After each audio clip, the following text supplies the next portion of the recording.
That's what he said. That's, no, she was I didn't know this. We can probably do it.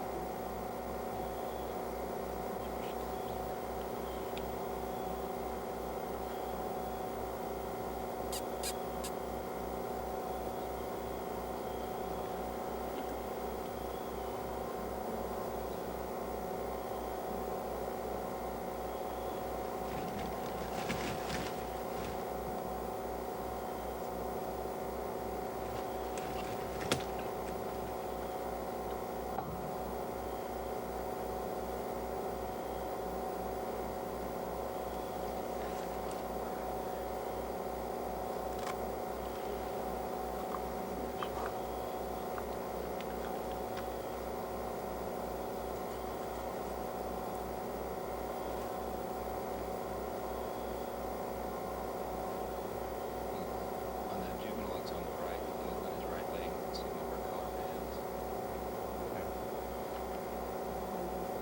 White is left stripe.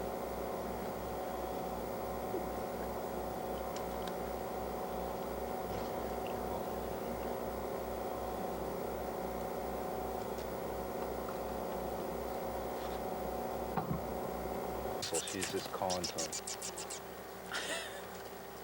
She's calling him? Yeah. I heard her whistle down So they'll probably be taken off. there. Yeah, they'll start to beg and then she'll fly in, hopefully.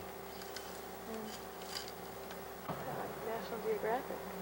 Where those shows on TV? Where the people are doing what you're doing? Oh. It's actually feeding the whatever, snakes. It should be over real soon. And now they're starting to beg. Hear her whistle. Yeah, I hear that. That's the big. That's the big. And you fly over there and take it from her.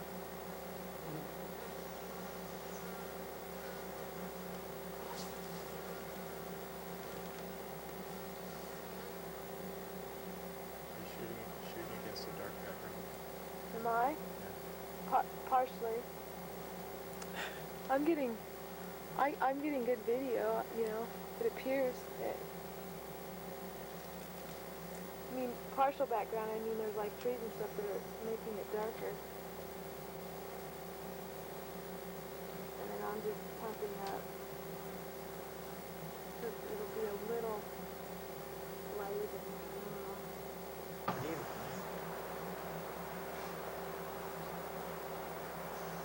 What did she give us?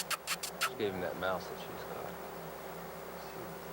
The young one now has a mouse. She still got her now. Yep.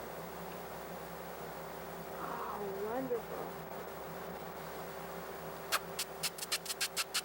Turn around before you eat it. There you go. Oh. Did you just eat it? No, he put it in his talon. It's got it in his foot now.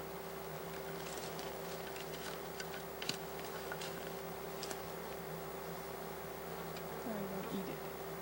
Slowly. His brother wants some too. What a life. Just kind of hanging out while it's really doing. No.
Just watching those guys down there.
parent here. Right.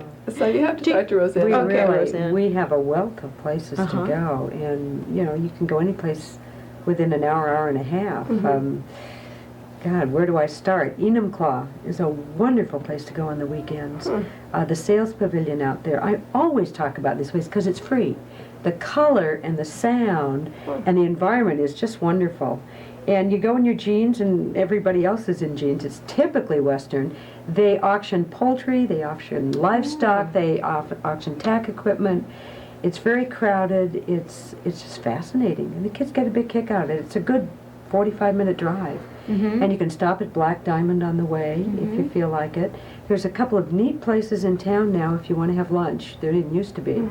And one of the best places to go in the summertime is Crystal Mountain. It's absolutely beautiful, and people forget about it. You know, we have so many skiers in the area. It is gorgeous to take the lift to the top of the mountain in the summertime. There's also a lot of strawberry picking there in June, and people go up and picnic. It's a beautiful drive. It's wonderful. There's always La Conner, which is just Right. one of my, and if you go the end of April, incidentally, the fields are 3 weeks late, but I was just up in the tulip and daffodil fields.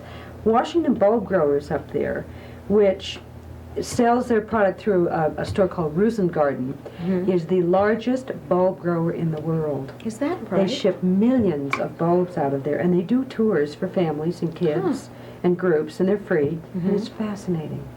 It's really fun, and they will tell you the history of the family and why the bulbs that grow in the field are for bulbs only, and where the cutting flowers come out of the greenhouses, and it's a beautiful trip. It's a wonderful thing to do with kids. I know if it's a problem with kids in the car, some families have to work very hard at setting up the activities within the car and the stopping points, and because I know families that have hyperactive kids that have had to do that.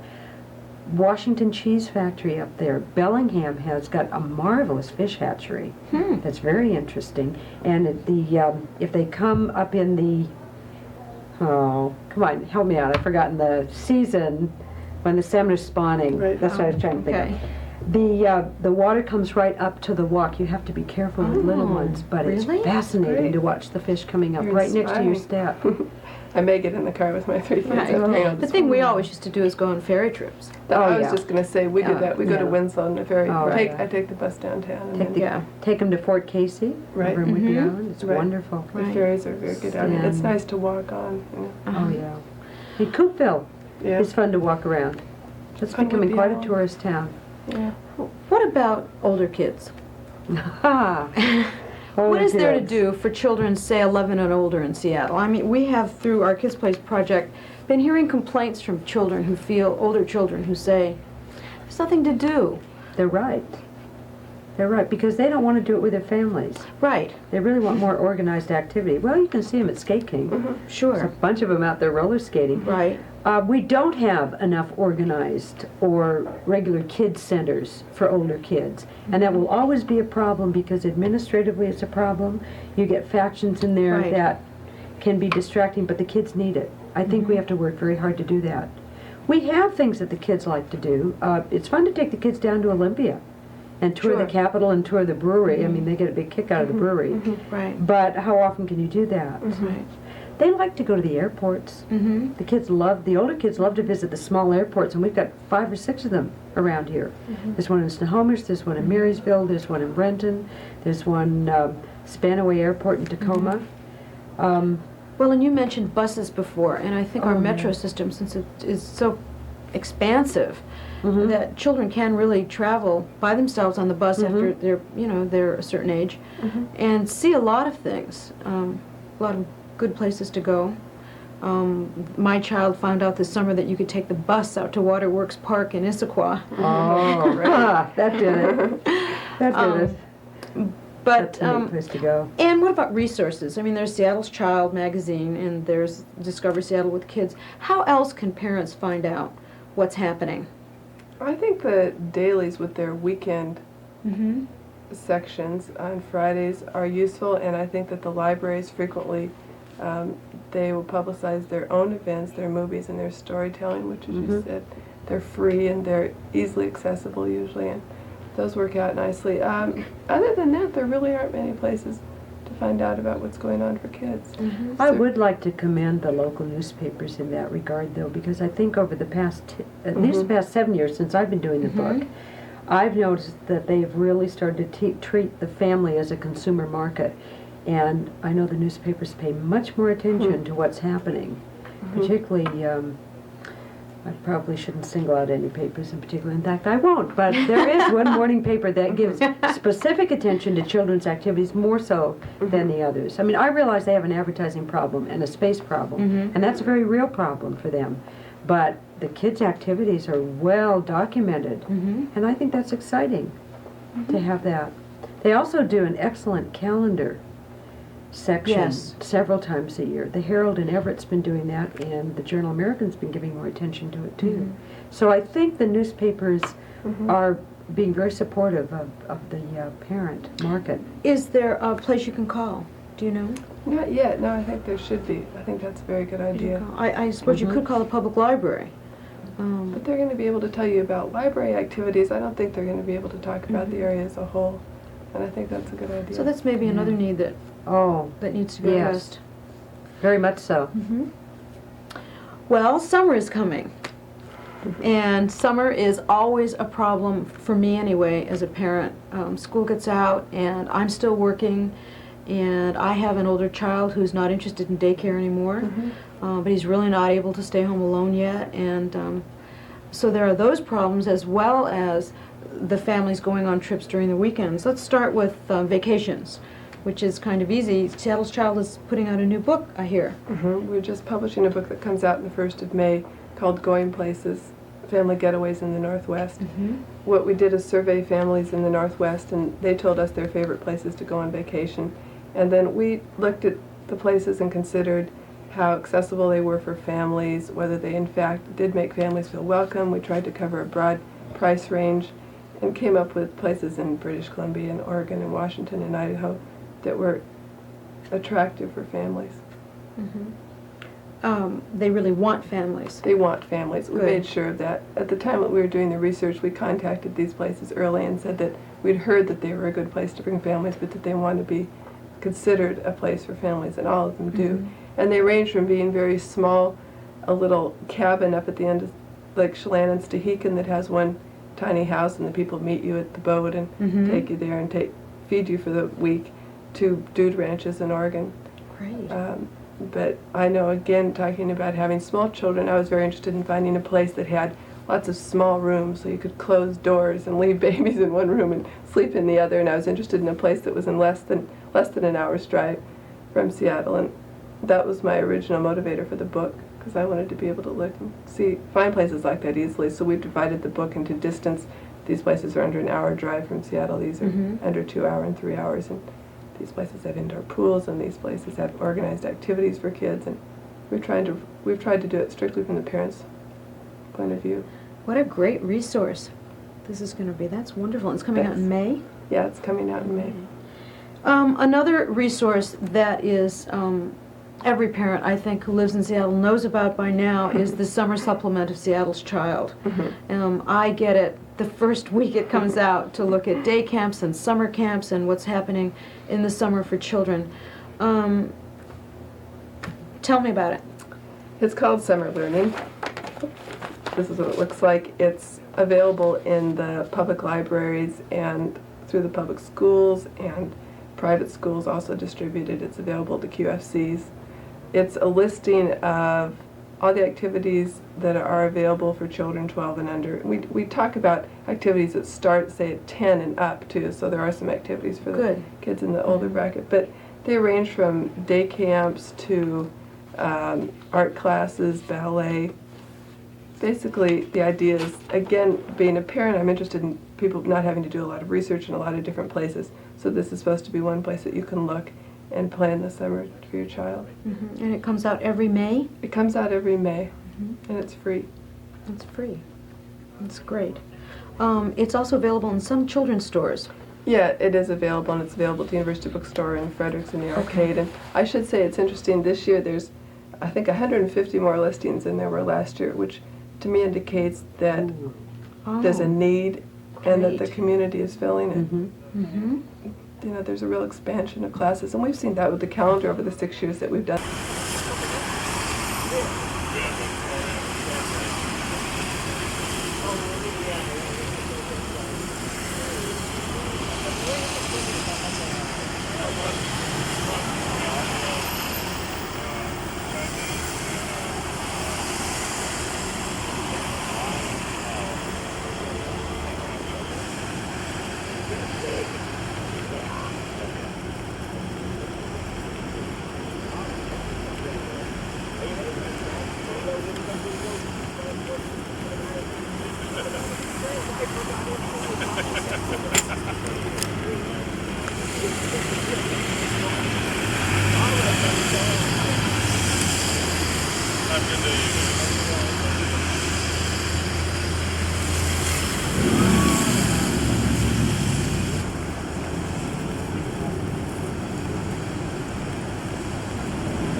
And it's always an SUV. It makes no sense whatsoever. So not only are we hurting up gas, we're going to put a flag on it so we increase our gas efficiency down to 4.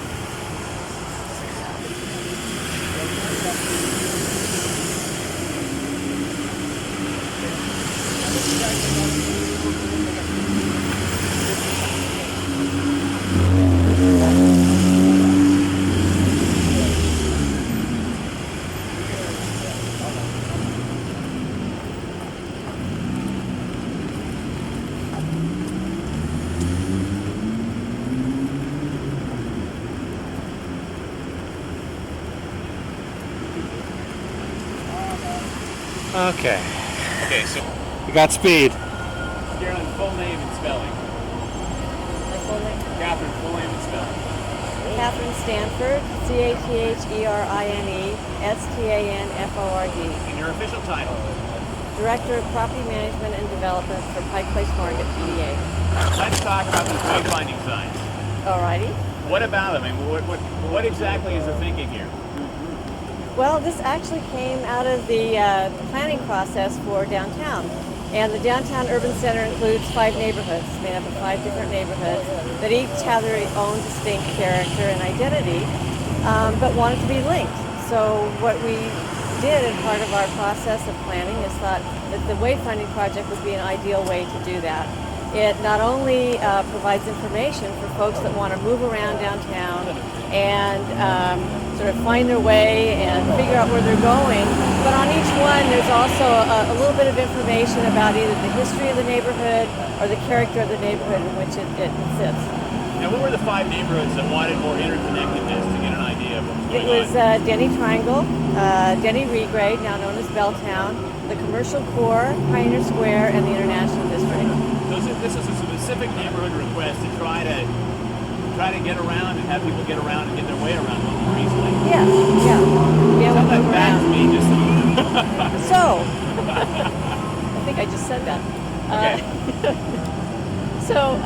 So yeah, the idea was to have people be able to find their way around a little bit more easily and move from place to place within that 5 neighborhood district or that 5 neighborhood area. And the plan, and so to get through the planning process, what was it? Did you guys do a number of community meetings?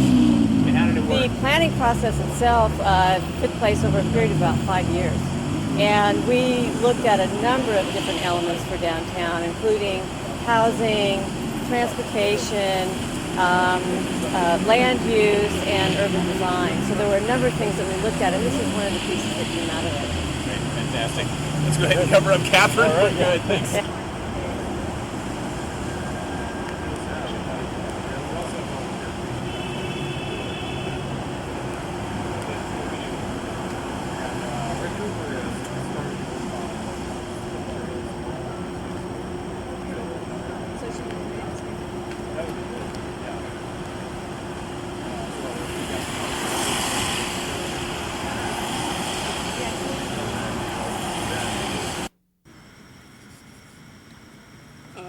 Okay, and we have speed. Okay. John, last name and the spelling of the last name. Raham, R-A-H-A-I-M. Ram. Okay. Correct pronunciation of that. Let's talk a little bit about this. The open space strategy downtown. Why don't you tell me overall what the goals are, and then also possibly the areas it's going to be affecting. Sure.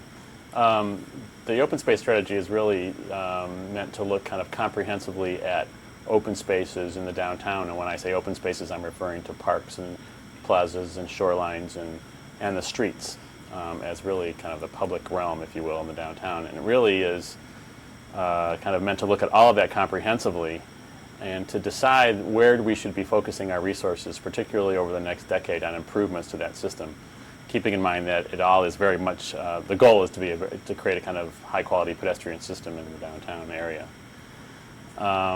It really grew out of neighborhood planning and from the 5 downtown neighborhoods as well as the surrounding neighborhoods. And it also grew out of a recommendation, a substantial recommendation that came out of a major public forum that we had in June of 2000 to develop recommendations for downtown. Okay. The areas that will most likely be seeing change. Well, the neighborhoods that are affected are the 5 downtown neighborhoods, namely Belltown, Denny Triangle, the Commercial Core, the International District, and Pioneer Square, but also the areas surrounding the core downtown area, and which we collectively have been calling Center City. So it would include Uptown, South Lake Union, Cascade, and parts of Capitol Hill, Pike Pine, First Hill, Duwamish. The idea being that all those have become collectively the kind of regional core at this point, and that's where the term Center City came from. What we're probably going to see or change, what we're going to work on really are recommendations for streets and plazas and open spaces that will be the focus of attention. And one of those, for example, is probably going to be Westlake Avenue, where there's a lot of attention being put on Westlake right now. There's been a lot of interest over the years in improving Westlake from where it begins at Olive all the way up to Lake Union. Another area of focus is probably going to be parts of the waterfront where we are looking at where we should be making the next series of connections to the waterfront.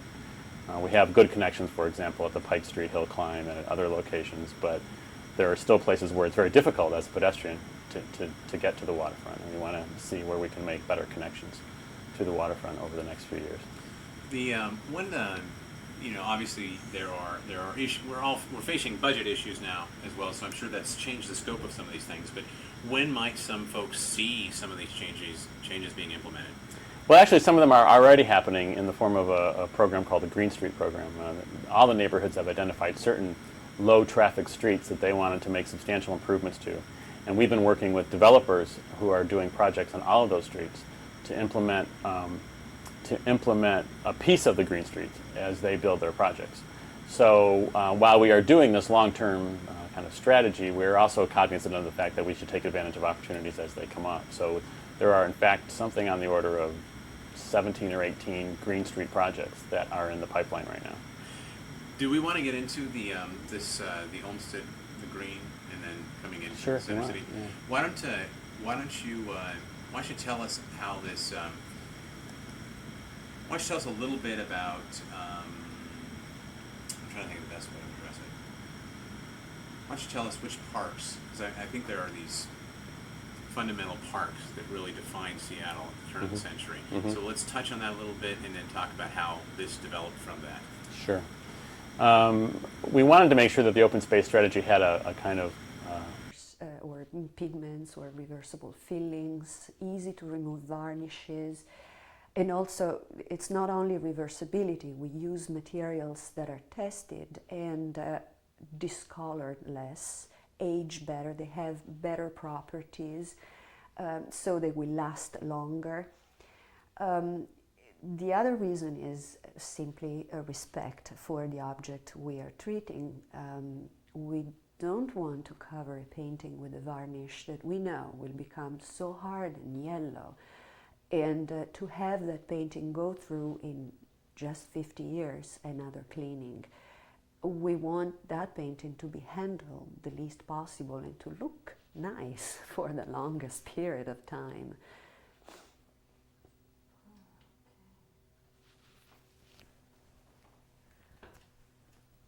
Thank you. I was hearing your. I never thought hair would bother a microphone so much. Sometimes I wonder if the windscreen works backwards with the hair. Yeah, You know? I laid in Feathers. I shot a woman with dreads, long dreads. Oh no. But yeah. Okay, if we stick to the questions that we have, Mhm. the next one is.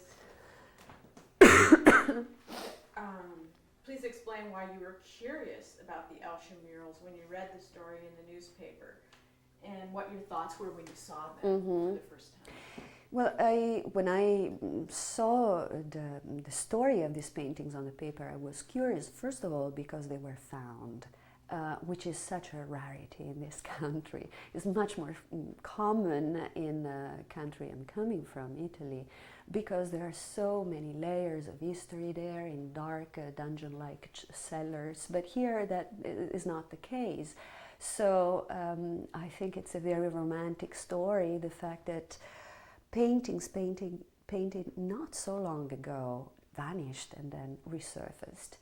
The other reason why I was curious about them is that I always wanted, since I came in this country, to have, to own actually a painting by, from the WPA era, because I think it's a wonderful example of the government for once thinking about art, which in a period of extremely economical hardship, thinking about arts, and arts are usually not economically so vital. So I always wanted to have a sample of that. And a few years ago, I actually purchased a study for a WPA mural by Jacob Elshing. So by having one, I was, of course, curious to see something else.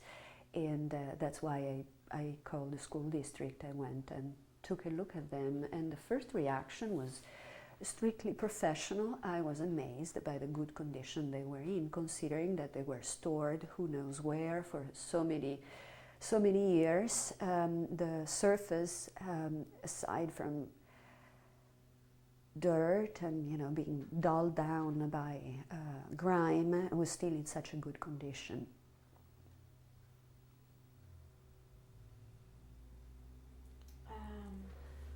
We talked about this a little bit earlier. I